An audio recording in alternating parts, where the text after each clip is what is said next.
Hello, everyone. Thank you so much for joining us today for Supercharging QuickBooks, the CFO's masterclass to cash flow management. My name's Devin Clark, and I will be moderating today's discussion. I'm Centime's Director of Demand Generation, and I'm joining you from Boston, Massachusetts. Before we begin, I just want to go over a few webinar housekeeping notes. We are recording, so if you're curious to go back and rewatch this webinar, we'll send you the on-demand recording via email in the next few days.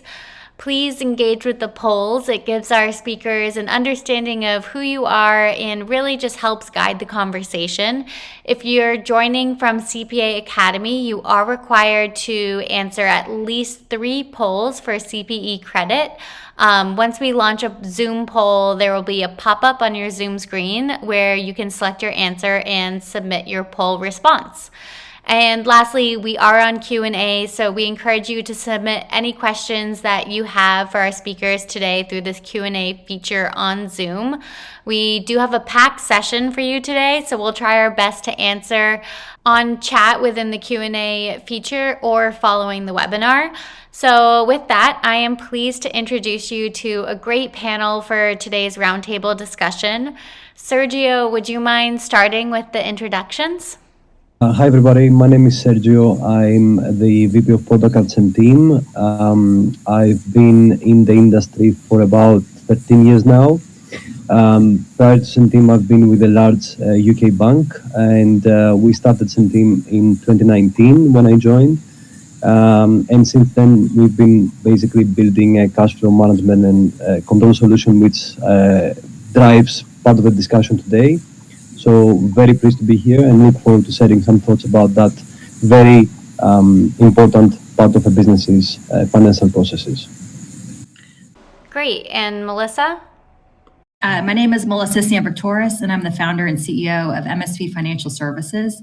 We provide bookkeeping through fractional CFO work for small businesses and startups, primarily in the New York City area, but we have clients all over the nation.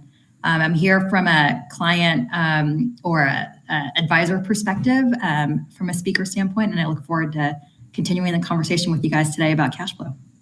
Okay, and Nick?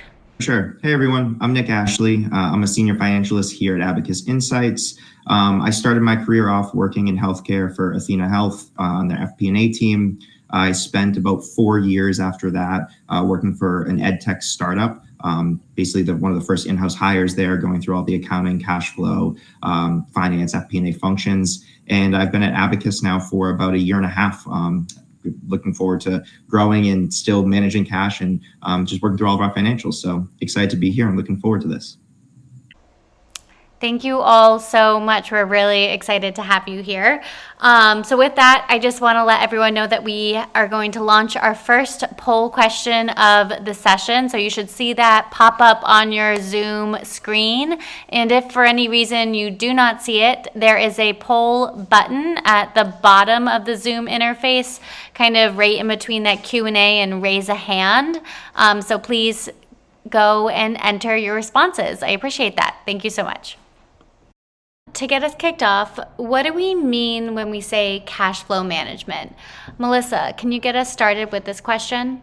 Yeah, it's an interesting question and great question to start off with. So to me, cash flow management means really having a critical eye on managing cash inflows, cash outflows, really understanding what it is when you have due dates coming in. So you know when you can actually use that cash for the cash that you need to spend on your vendors and payroll. It's really difficult when you don't understand those due dates and when you actually need to make those payments, because you can get into a bind pretty quickly if you don't manage that from either a daily, weekly, or monthly basis. Nick, what do you think? No, I think you're spot on there, Melissa. I think when I think of it, I think a lot about predictability. I think about always having a good grasp on your cash balance, current state, as well as in the next 30, 60, 90 days. I also think there's looking at things on a daily basis, a weekly basis, a quarterly basis, right? You always need to be looking forward when you're receiving bills, when due dates are coming, as well as when AR is coming in.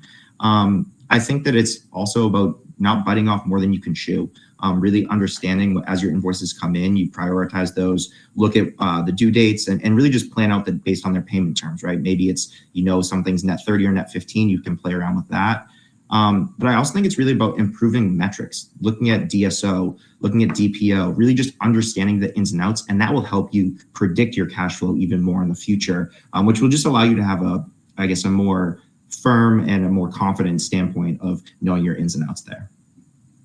Yeah, I mean, look, you guys are the experts, right? Doing this day in, day out. But I would like to provide an adjacent lens to this, which is that, what you guys are describing sounds simple, but I think it's very, very complicated because of all the interconnected aspects of cash flow.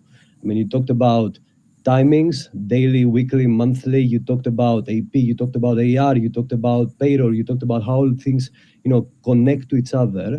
And that, I think, in practice is actually quite complicated to do, and do it in every small business with any degree of financial expertise and so on and so forth. And something that we find a lot when we speak to clients, when we do research and so on and so forth, is that everybody understands revenue. Everybody gets it about how to sell more, how to find more customers, how to drive more revenue, top line, and everybody's like very much into let's drive more acquisition, let's drive more revenue. And many people still don't look at cash flow. And cash flow is the blood life of the business.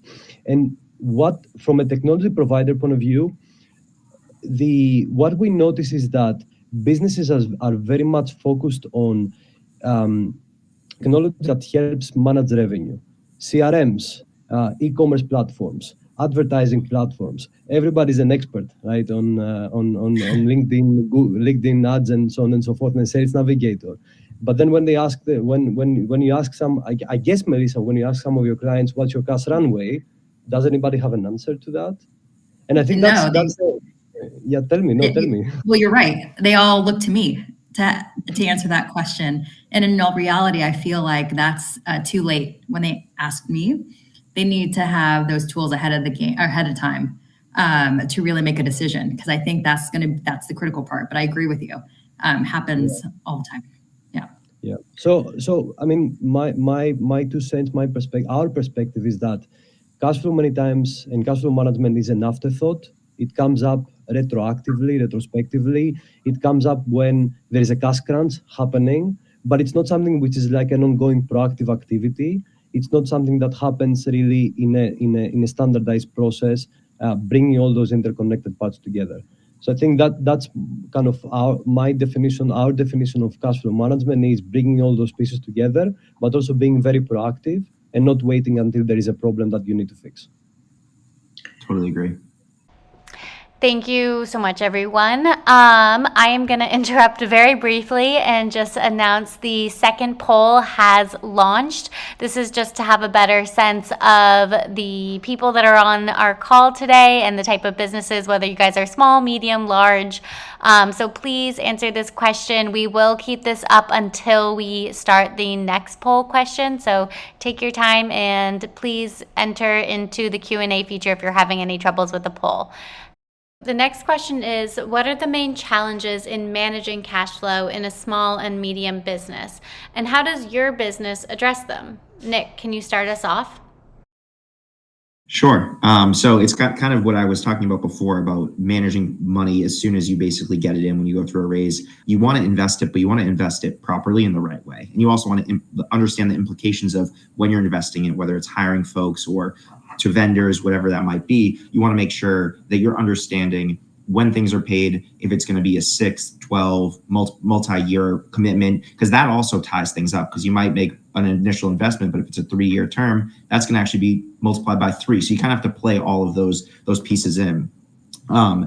For us personally, we complete weekly cash, basically daily cash management is what we call it. We complete it on a weekly basis.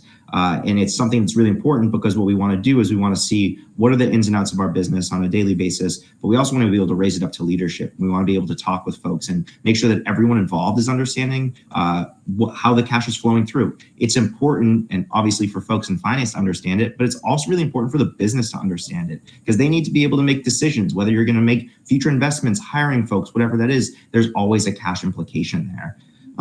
But there's another aspect of it, right? There's having that detailed view that folks in finance that you're seeing the transactions being deducted or seeing the invoice payments come in. But you also need a holistic view, right? Like you don't need to bring all of the details fully up to leadership. You need to bring the kind of like the big pillars up to say, hey, here's what's going on.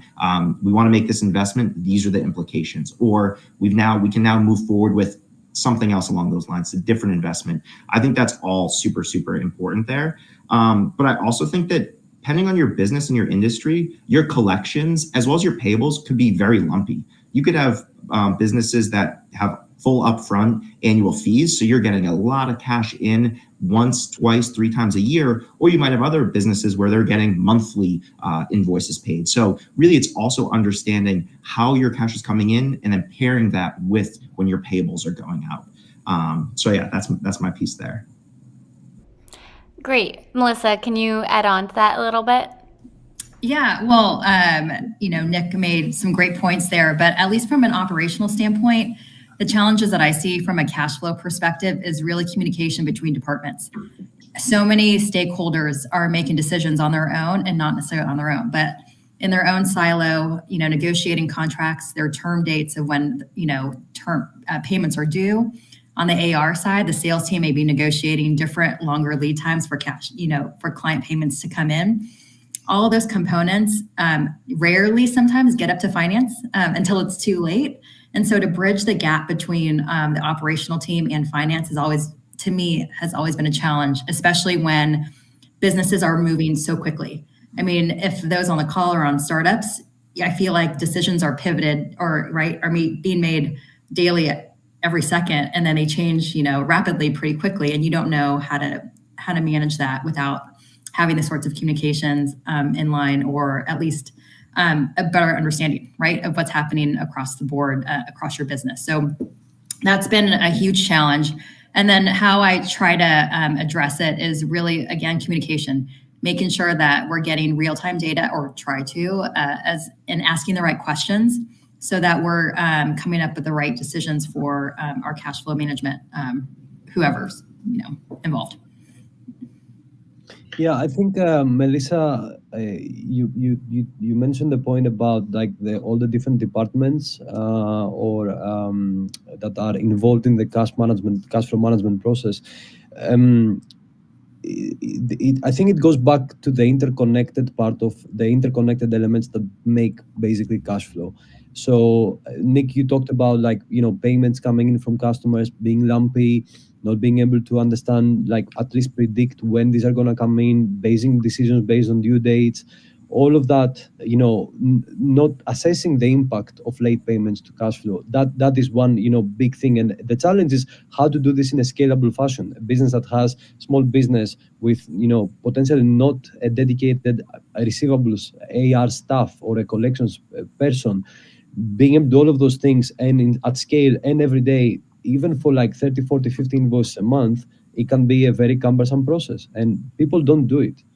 And on the flip side, we'll talk about AP, but making payments to suppliers, it could be a strategic way of unlocking cash flow, but nobody really thinks about a payment as a way to really maximize the cash flow of the business, unless there is a very defined problem that they're trying to solve, which is basically delay every payment.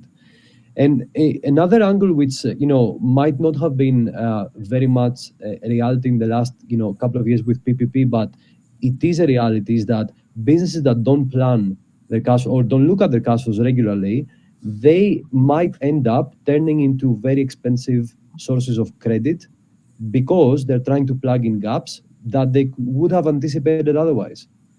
So expensive credit is out there. There's a lot of expensive credit out there that is a result of not managing cash flow proactively and not really being anticipating the need for credit when the time comes. So I think all these interconnected parts is basically, what creates the challenge, and doing this in a dynamic way with ever-changing data every single day, with many different stakeholders, internal and external, that need to communicate effectively. It's like, I'll give you a parallel and go back to my example that I had 2 minutes ago, which is, imagine you are running like a business in the 21st, I don't know, whatever century we're in, and you're running a business, you're selling, and let's say you're selling to other businesses, and you're running your business on Excel without having a CRM, without having Salesforce or um, HubSpot or something to manage your customers. I mean, it would be a mess, right? Marketing wouldn't know what's happening, sales wouldn't know what's happening, and the account managers wouldn't know what's happening. So it's why is cash flow different? Why does cash flow still need to happen within Excel? Why does cash flow still need to happen in a very siloed process, cash flow management? So I think that's our thought and perspective is that in the cash flow management space, the challenge we talked about can easily be overcome by having system process in place to do this proactively, to do this on an ongoing basis, daily, weekly, monthly, depending on the circumstances of the business, but have a system and a process in place to do it.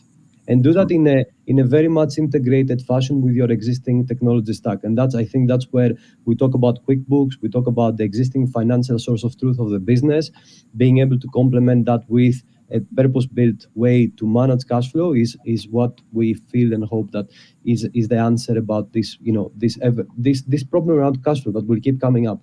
And I hope that businesses don't forget after COVID goes away that this thing actually happened.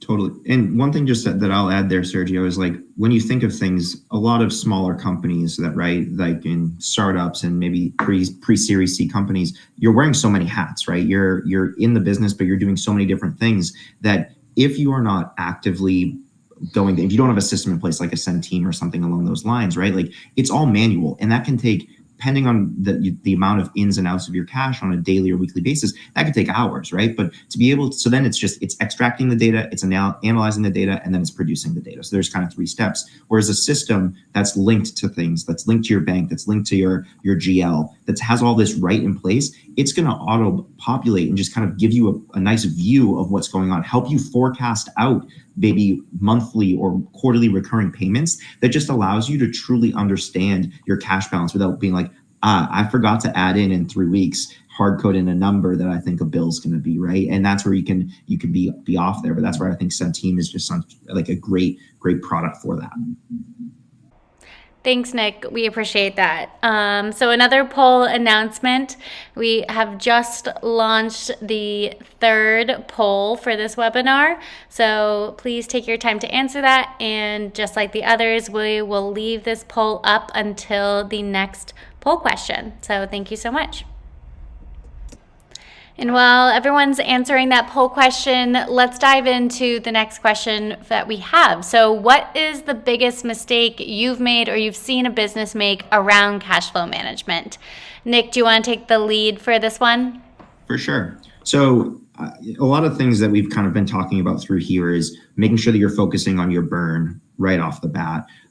Some folks, for example, when we were going through a raise here for our Series B, it was right in the beginning of COVID. And we basically, as we're negotiating and going through things, we had to run cash flow, runway analyses and looking at those types of things. And luckily we were able to be going through that during a raise, and it was all top of mind for us. But folks that aren't looking out in the future, that's where they get caught up. I also look at things where if you're looking at, let's say, you have a software vendor that you're looking to purchase. If you purchase a 3-5 year deal or multi-year deal, you're going to get more of a significant discount. But it's going through your payables and really understanding what's the need at the current point. And you might be signing up for a long-term contract where the business might change based off of the direction that they're going to go, and then you're in the hole for a contract for a longer period of time. But I think overall, it just brings back the whole point that we've been talking about is like a lot of mistakes is just that people aren't talking about it. It's not being brought up. It's not discussed. And because of that, people don't know about it, and then they're making decisions without having the proper tools or the proper understanding of cash. So I think that is kind of the root there. Great. Melissa, can you share your perspective on this? Yeah, well, again, Nick made great points, but just to add on to that, a lot of people are just afraid to, look at either the system that they have or their Excel spreadsheet. Sometimes, when you're looking at so many Excel spreadsheets, it's just a sheet and you don't know how to react anymore, or it's just like that normal report that you get. And people are not asking questions on what they mean, how to make decisions off of it. And some mistakes that I've seen even from clients are just not asking, the right questions from who's this vendor, who's this client, why am I paying for this, and they're just letting it flow from there. So I think the biggest thing, if anything, to mitigate that is, having something automated, having something in front of you that's easy to digest, because a lot of times, if anyone is in finance and accounting, right, it's very complex. You can have multiple financial statements and multiple reports being handed to you, but really at the end of the day, you need something that is tangible to make a decision on. And that's what I've seen in at least my client work is they just don't have that tool to make a good decision. Any thoughts here, Sergio? I mean, the guys covered everything, right? And who am I to know? Yeah. Melissa managed so many people, and Nick does it day in, day out. But it's about like not having the mistake is not knowing the importance of doing it regularly, proactively, and setting up a process to do it, and to forecast, to proactively manage, know what's happening, what's going out, and forgetting about, like, within the day-to-day craziness, forgetting about how important cash flow is for a business to survive, and only remembering it, when something happens. I think that's my own addition to what you guys said. But it's all about, what you guys said. And one more thing I just add there is, I think a lot of it is, we talk about looking at a full picture of things. You have cash in the bank, you're investing in people, you're hiring folks. That's awesome. But really understanding the other pieces of the pie that go into hiring someone, right? The onboarding, thinking of if there are a bunch of licenses, different systems access. A lot of these systems contracts are per user license base. So a lot of costs can go in there. So I feel like sometimes businesses, as they're growing super quickly, they don't realize all of the costs that go in, especially around a headcount investment area. Okay, well, let's dive into the next question. We often hear that the majority of small businesses still don't regularly forecast their cash flows. Why do you think that is? Sergio, can you lead us off on this question? Yeah, it's a great question, and it ties back to kind of the whole discussion we're having until now, which is that still many businesses don't see the need or don't have the appropriate advice of how much it is required to regularly forecast cash flows. And there are two aspects about not forecasting cash flows on a regular basis. One is limiting the business's ability to grow, and the other is obviously not anticipating when something bad might happen from a cash flow point of view. So not knowing when people are going to pay you late, not knowing when you have payments to make, not knowing how vendor payments could impact your payroll payment, if a receivable that gets delayed from a significant customer. All of these things are, really inhibiting a business's ability to grow and to preempt bad situations. The reality is that, why though? Why? One part is, that it's not considered or has not been considered so far to be a very important priority for a business, and other things always have taken priority. But also it's complex. I mean, I think that's the biggest thing. It's what I think, Melissa, you said that people are afraid to look. It's very complex. And even for a small business that does, a bunch of payments a week and receives a bunch of payments every week, it is complex to put all of those things together, particularly if you need to do it manually. You need to spend like a couple of hours just pulling in data. And as you said, Nick, the first step is pulling, then it's analyzing, and then it's like producing. So, and the reality is that, accurate, dynamic, real-time, based on real-time data forecasting is outside of the functionality of commonly used accounting systems. It's not what accounting systems, general ledgers are built to do. They're purpose built to be the financial source of truth. They're purpose built to be the system of record for the business, but they're not built to be proactive forecasting tools. And that's why many businesses still use Excel to forecast cash flows once whenever they have the time. So our perspective is that forecasting should be continuous. It should be something that people do very regularly. I mean, in your case, Nick, for example, you said we look at our ins and outs daily. It should be daily. It should be automated to happen daily. It should be automated to happen on a very frequent, proactive basis, and it provides a compass for finance teams to make the right decisions at the right time, and also becomes a very helpful tool for CPAs, because we know that CPAs are trying to become a lot more advisors and less doers, because technology is coming to substitute the doer side of things. So it provides CPAs, at least that's our perspective, and Melissa, I'd love to get your opinion on that. A key tool in your toolkit to help advise customers, your clients, to make the most of what they have at their disposal, the blood left of the business cash. Yeah, I completely agree. But if anything, so to your point, yes, most businesses are just intimidated, or they just base it off of their bank account, right? A lot of businesses out there, they have access to their checking account balance. They know when payroll is going to go out. They know when they have to make a credit card payment, and they know, generally, right, when a vendor has to get paid on a monthly basis. It's assuming that their business is streamlined and consistent, going forward. But then it's like the real magic to that is the details behind that. Is, are we spending too much money on this vendor? Are we spending too much money on X? Can we change this on the client side? And that's where I think people need to forecast even more for that. It's not just managing from a bank statement standpoint. It really is being granular and understanding it from a forecast side. To your question on being a CPA advisor, 100%. I guess my job is definitely getting easier with automation, but somebody has to translate that, right? When you're providing a solution like either a dashboard tool, right, or even a chart. Sure, there's a pretty picture when the chart's actually going up, but you don't know why, right? You have to understand why it's going up so you can make decisions, or why it's going down. So, anyways, I do agree that it's just an educational tool, right? People just need to be okay with seeing what's behind the scenes, understanding what is being calculated in a cash flow tool or a cash flow model or forecast, and then reacting in that way.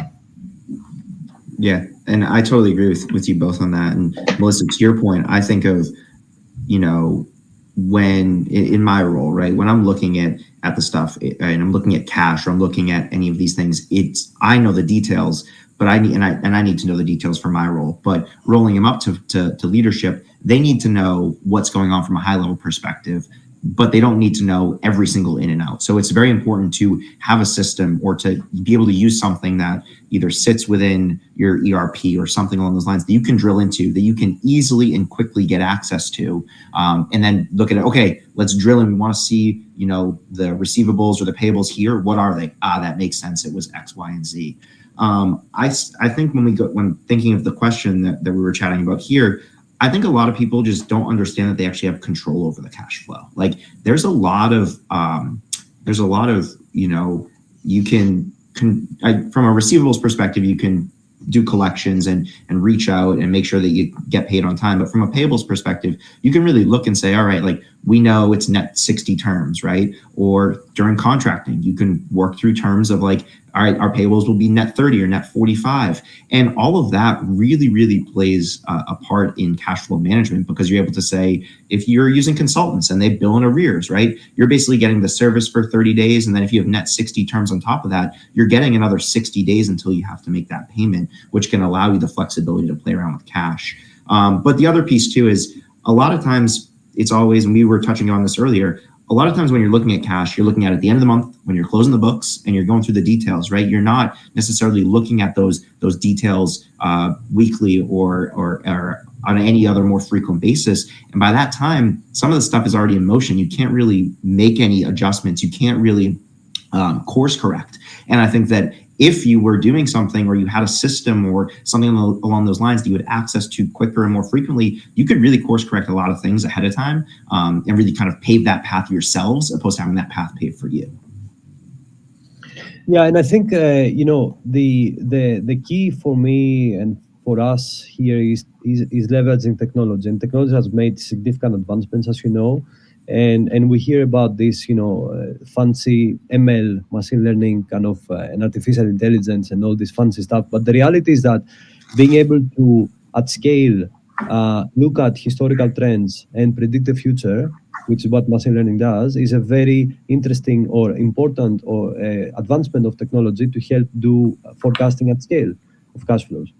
And connecting that to the other key elements of cash flow, which is payables, receivables, late payments, banking fees, all these kind of things together, through technology can create what you just talked about, Nick, which is like a continuous proactive process as opposed to something that happens very infrequently, or it's just like a chore as opposed to a really value-adding exercise a business goes through.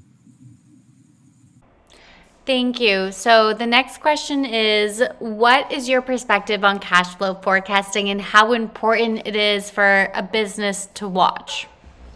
Nick, do you want to start? Definitely. I think it's extremely important. This is something specifically here at Abacus. It's a board level focus. We're always going through cash runway. We're always going through cash reporting. I think of the way that we want to give visibility up to leadership and to the board. And on top of that, things that I think of is I talked about the daily cash management that we'll be pulling through. We also, when we're doing our financials, we have GAAP, non-GAAP, as well as cash accounting, basically. So we look at those things so we can kind of have a holistic view on a monthly basis of what's the timing of different large ticketed items bucketed by expense type. And I think that it just provides us more visibility, allows us to really understand what's going inside and out. Because with accounting, you've got the GAAP accounting, right? And that shows you what your expenses are over certain periods of time, but it's not going to show you truly what the cash in or cash out is. And at the end of the day, cash is super important. If you don't have cash in the bank, how are you going to make decisions or make investments? That's what you need. So I think it's something that I've been fortunate enough to be very involved in here at Abacus and in previous roles as well. And it's something that any company or folks I work with or speak with, I just talk about how important that cash, and if we want to call it cash accounting, really, really is on just understanding it to really help drive the business and scale the business as it grows. Melissa, how about you? Yeah. Well, from an advisory perspective, or at least, with my clients, cash flow forecasting is really the first thing I talk about. And then I really talk through where we're going from a business standpoint, what you're going to spend on, what's coming up, what the issues are. And then I lead into the financials, because to your point, Nick, from the accounting standpoint, it's historical. You've already done it. You've already spent it. There's nothing you can do about it. It's almost like, it's the past.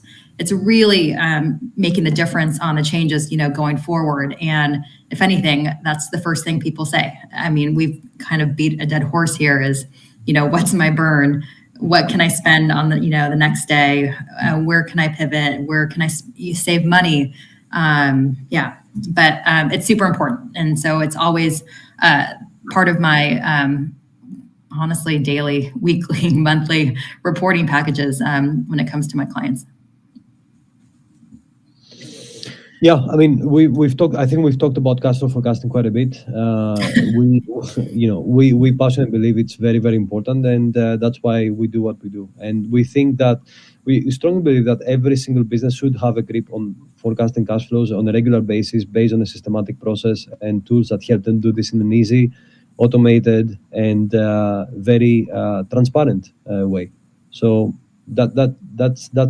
that's what we strongly believe, and I personally think that the market will go there, and whilst COVID is fresh and this fancy forecasting, machine learning kind of things are really new, I cannot see a business 5 years from now not having a tool that helps them forecast cash flows. Great. The next question is for Nick. We understand that late payments are a normal situation for small businesses. Should businesses keep an eye on how receivables can impact their cash flow, and how can they get ahead of late payments, and even businesses that don't have accounts receivable staff? Yeah, so I think you're going to have different industries, different vendors, different circumstances. One of the things that I've seen across all, though, is making sure you have the correct contact person. If you don't have, when you have the account management team or the sales team, they might be working with one contact at a client or a vendor. And if that is a very large corporation, they might not be the one that's signing off on the invoice. There might be a separate person that's processing the payment. So really working with the folks on your team to understand who is the best contact person when I need to follow up on payment, who can I get to that will be able to give me the answer right off the bat. Because I feel like sometimes you have to go through channels of it's this person, it's this person, it's this person, which just delays the process there at that point in time. There's other ways, right? Using systems that can send collections reminders 2 weeks before payments due, a week before a payment's due, payment due date, those types of things, where if you don't have a large team, if you're able to leverage a system, that can really reach out and help you stay in contact, assuming, again, you have that right contact in the system, that they can just kind of interact with them or get those automatic reminders, which will help you bring in that cash. I think another thing is really understanding the contract language, right? When you can bill, is it based off of milestones? Is it based off of deliverables? And really just staying on top of that, because, we've talked about smaller companies or smaller businesses wearing so many hats. You might not always be thinking, hey, or if you don't have a CRM or a platform, hey, this contract is up for invoice. Always just making sure that you have it documented so you can go through and send those invoices in a timely manner, because then you'll be able to collect in a timely manner. And yeah, I think those are the main things that folks can focus on there. Melissa, how about you? What's your answer to this question? I mean, Nick stole the show here. I agree with everything that he said. Basically, the biggest thing here is if you don't have an AR team, it really is important to automate and get your processes in place, because if those aren't correct, it can really stretch out the lead time of when you're actually going to get cash in. I have some clients that are in a paid when paid situation. So, for example, if a vendor that they have won't get paid until a client pays them, and it's critical, because then you can ruin a relationship pretty quickly if the vendor can't get paid and the other client is delayed in paying you. So there's a catch-22 here. It really is, again, people pay late primarily either, right, they don't have a process in place. We're not getting it ahead of time from an information standpoint, meaning we're not getting the right billing contact, like you said, Nick. We don't understand the contract, or we're just trying to mitigate some cash flow stressful situations where we're just delaying the cash payment out. So, anyways, I agree. Happens all the time, but you need to watch out. You need to track your receivables quickly before it gets out of hand. It's funny. Two kind of sound bites I want to give. One is that there are a lot of research online. Obviously, nowadays you can find anything you want. Has been, somebody has looked into it. But there's a research coming out every year about late payments, obviously, because can be a big impact for the US economy. And I've been reading something from, I think, 2018 or 19 now, which talked about more than 50% of the value of invoices in the US gets paid late, which is mind blowing if you think about it. And on the flip side, I Melissa, you are very like to speak to a lot of people. I'm lucky from the perspective of having, to speak to clients or prospective clients from the product point of view. And many times, we talk about late payments and, ask the question, right? Do customers pay you on time? And the answer is many times, yeah. I mean, we don't have a problem with late payments. It's all good. And then you show them like a dashboard of how in the last 3 months who paid them late and by how many days, and they go, "This guy's paying me late." I agree. About it. So I think it's about creating um, creating the visibility at the end of the day, and the process around collections, even in a business that doesn't have a maybe a dedicated staff that does purely collections, because it's also a something that it's a nice to have in many cases. Right. After you sell, then you assume you're going to get paid and on time. But the fact is that late payers often pay consistently. That's one thing, that there is predictability, and there are reasons, right? There's poor organization. There's they're managing their own cash flow. They have preferred payment methods they won't prioritize, and so on and so forth, or preferred vendors they won't prioritize. So our perspective is that first of all, it's not nuclear science, obviously, but it's about connecting the dots, right? And doing this again in a proactive manner, having being able to deploy simple technologies and processes to first of all predict late payments. We talked about this a number of times. Predicting late payments, it is important because it has direct impact on cash flow. Keep the invoices top of mind. Sometimes, many times, people just send out an invoice which might just get lost in the mail, right? It might get lost in the email. It might go to junk. So, keeping an invoice top of mind, reminding them that there's an invoice due, not only waiting until 90 days later to figure out that you need to pick up the phone to call them. Giving people payment options, like it's crazy. I come from the UK, and in the UK everything is electronic. Everybody pays using faster payments. I haven't seen a check for 10 years now, but still checks are a reality and a huge part of the volume in the US. So giving people better options to pay, giving different options based on the timing of the invoice, for example, giving electronic payments as an option, giving credit card as an option. These things are things that can drive a payment coming in faster, because you also catch the other team at the right point at the right time.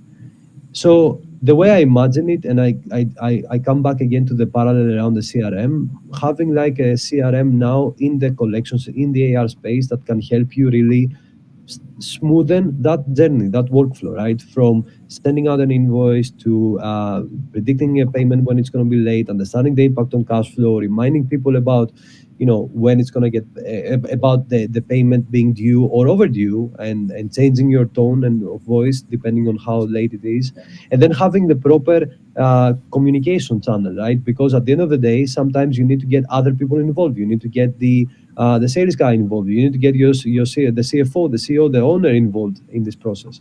So why do this in a siloed way when you can actually have it in a very systematic process that can adapt into a very small business that doesn't have anybody dedicated doing that, but can also adapt into a business that has like 2 or 3 or 4 or 5 dedicated staff doing this. There's a spectrum of businesses, and the reality is that technology can address many different types of businesses depending on the life cycle and how much they've already invested in this process.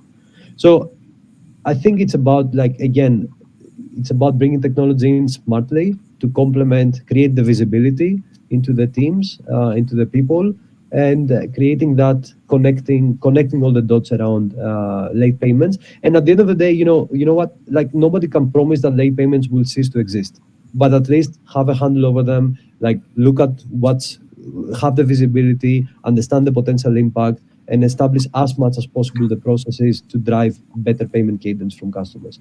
That's kind of our 2 cents on why we're doing this. Sorry, and just while we're on this topic, I'm going to launch the 4th poll now. So please take your time to answer this. You'll have the rest of the session to be able to submit your answer. Thank you. I don't know, Melissa, one question I have for you is, first of all, do you see that need in your clients, number one? And two, do you think that, having, what is the role a CPA, an advisor, can play in the collections process, in the AR process? So even with me and my current role with some of my clients, if anything, they want me to be the collections person and figure out cash and negotiate all their deals. Yeah, they want me to do everything. But to your point, the only way I can do that is either to do it come up with something quicker, information gathering, whether it's through a dashboard, through automation. That's the key thing. But also not relying so much on invoices. Like, people already know what they're going to pay their vendors. People know that something's going to come up. If you can forecast that and add that into your analysis, you don't have to wait for the invoices that are late. You should already know the services that you're providing or getting, from other people. So that's the things that I would change from at least an advisory standpoint, is being ahead of the game and making sure that you can provide the business quick solutions on their cash. Thanks, Melissa. So our next question is, AP often comes low on the list of priorities. Are there opportunities for businesses to improve cash flow through supplier payments? And how important is it to link supplier payments with cash flow? Melissa, do you mind starting? Yeah, I think AP comes just on the lower part of the list because it's known, right? You go through an automation process, the invoice gets posted, it goes through an approval workflow, and your manager will approve it, and then you push the button, right, to make a payment. It's done. But then there's no connection to what is actually happening on the other end with operations or how the business is working through cash. So of course, I think it has to be integrated because otherwise you won't know what people are spending, what vendors are being, brought in or procured, right? So if anything, the improvement is just a full stop solution to make sure that it's integrated. You can see both ends of the cash spectrum and working from there. What do you think? Sergio, any thoughts on this one? I agree, Melissa, with your point. I think the reality is that AP is not the most sexy part of any business. Yeah. I mean, but it's fundamental, and it's a central function, both from a control standpoint as well as from a cash flow standpoint, and also obviously keeping great relation with vendors who you will really need when the time comes. So I think whilst I haven't been able to gather public stats on this, and I'm looking. The reality is that many payments either don't treat payables as a very strategic function, right? And that means that they are looking at it as a process, but not interconnected to the cash flow side of things and unlocking working capital through payables. So to give an example, like if you run, let's say, payment runs every couple of weeks, and you just do this on a Friday and you send out all your payments on a Friday, many times you end up like paying suppliers maybe 2 or 3 days earlier than what you should be. But if you take that and you amount it throughout the course of the year, that is thousands of dollars of cash flow, just being wasted because you don't have a process to connect the two aspects. So the other two aspects of AP is early payment discounts, which is it's a huge thing in the market, but it's not properly leveraged by many businesses because they don't have the visibility. I mean, take the example of QuickBooks, for example, does not give you the ability to set early payment discount terms, which is mental if you think about it. But early payment discounts can create a revenue stream from a very non-sexy function, which is AP, and create a bottom line. So, but to get to early payment discounts, you need to understand whether you can do that from a cash flow point of view, right? Because you're not going to pay early if you don't have the cash to do it. And that's about your point from the early on, Melissa. It's about it's about maximizing the cash you have at hand.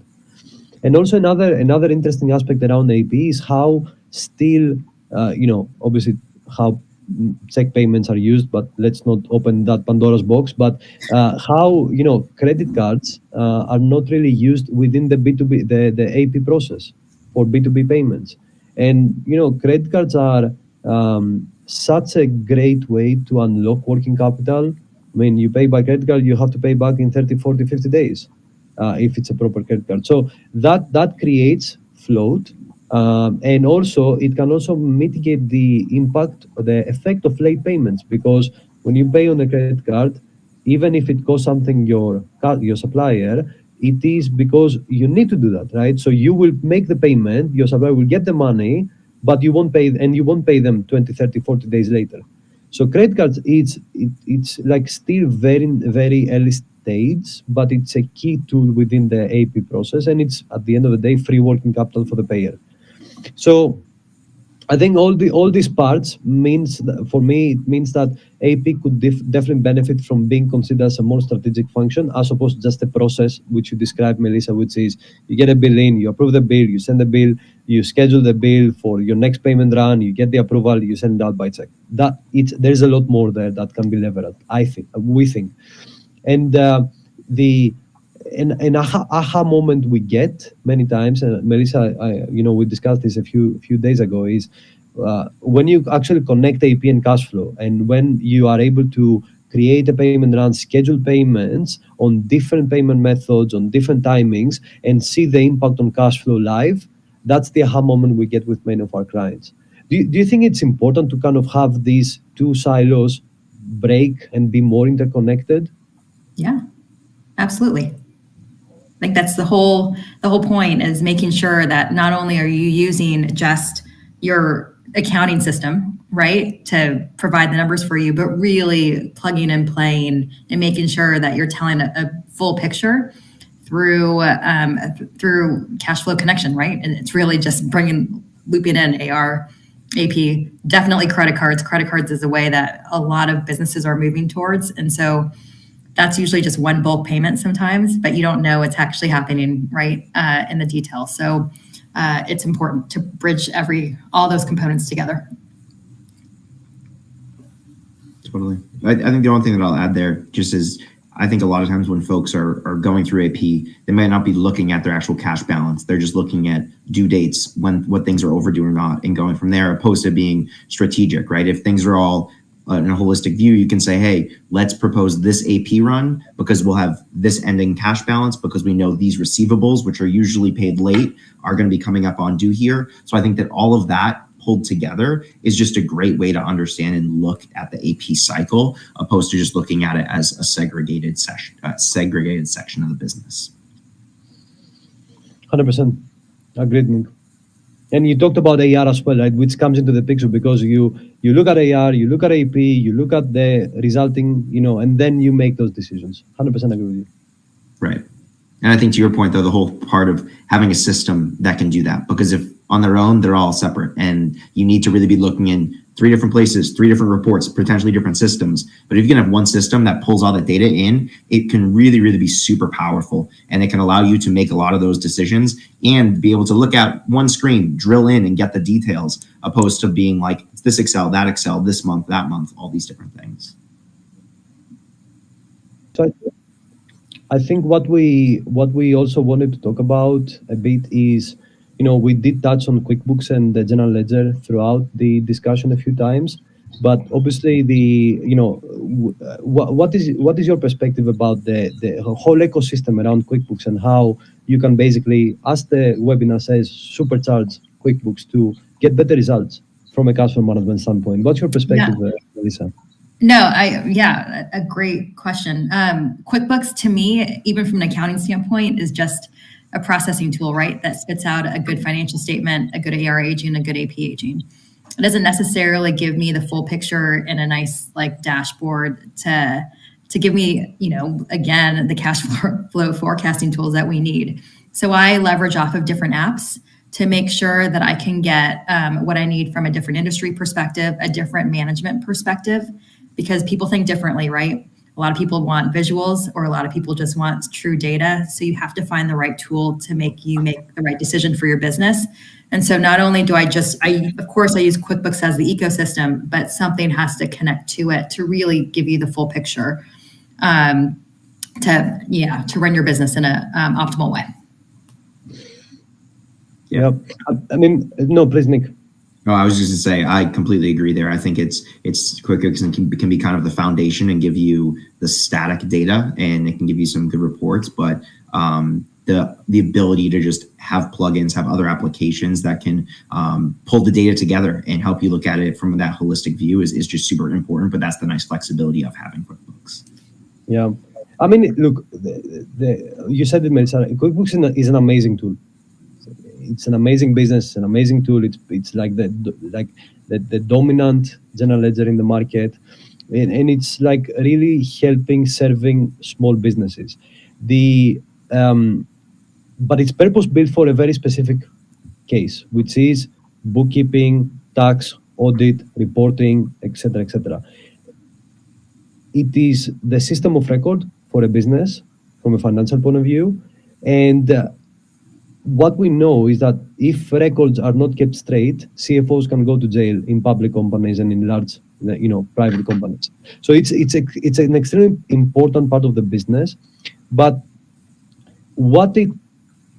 how you can augment QuickBooks is by introducing a system of engagement, and that's how we see what we are trying to do, which is bring a collaborative workspace that takes the data from the system of record and shines a light on what to do next, what will happen next, and what should I do next. Who should I call first? Which customer is going to pay me late? How should I juggle my payments so I can get paid from the receivable and then have the closing balance to make my payroll on Friday?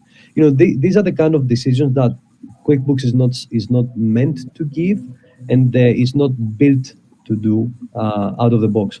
And that's where the ecosystem of QuickBooks, and that's where our place as Centime is to complement it, to provide that strategic insight to any business or a CPA, but in a very simple way, right? Because if you create complexity and if you create clutter, you can never get the proper insight that you need. You need to always have access to the detail in the background, but if you don't create this in a neat way for everybody to understand, then you won't be successful. So the combination of QuickBooks plus a system of engagement from a cash flow management point of view, plus an outsourced CFO, a CPA, or an analyst like you, Nick, we think that gives real-time insights about how a business can manage and control cash flow. And one more point, I think, which is we hear a lot, is that because it is a system of engagement, because it is a system of record, it's also very, it needs to be very secure. And what we're finding is that many business leaders, many finance teams, many CPAs, their priority or their preference would be to not give access to QuickBooks to anybody, because the reality is that when you access QuickBooks, you can do a lot of things in there. So, and that's where having a very clear segregation between the bookkeeping and the auditing side of things and the day-to-day operational processes is where we think that through a proper permissions, very granular way of setting up the roles for the people who manage, can forecast, can create a cash flow forecast, can schedule payments, can approve payments, can see the impact on cash flow, can look at the holistic picture. That granular permission and that distinct access to the system of engagement and separating that from the system of record is very important. Thank you, Sergio, Melissa, and Nick, for all of your unique insights into cash flow forecasting and for such an engaging roundtable discussion. As Sergio was just commenting on, Centime is a solution that seamlessly integrates with QuickBooks to help small and medium-sized businesses automate AP, AR, and forecast cash flow so you can empower your business to take control of cash inflows and outflows. If you're interested in seeing Centime's solution, we encourage you to check out centime.com/demo to connect with one of our experts to find out how you can make managing cash flow easier than ever with a 13-week rolling forecast, projected inflows and outflows, and adaptable reports to align with your business's goals. Look out for an email from us and get the chance to explore Centime's cash management solution and pick a gift of your choice from Centime's virtual shop. Thank you, everyone, for joining us, and I hope you have a wonderful rest of your day. Thank you.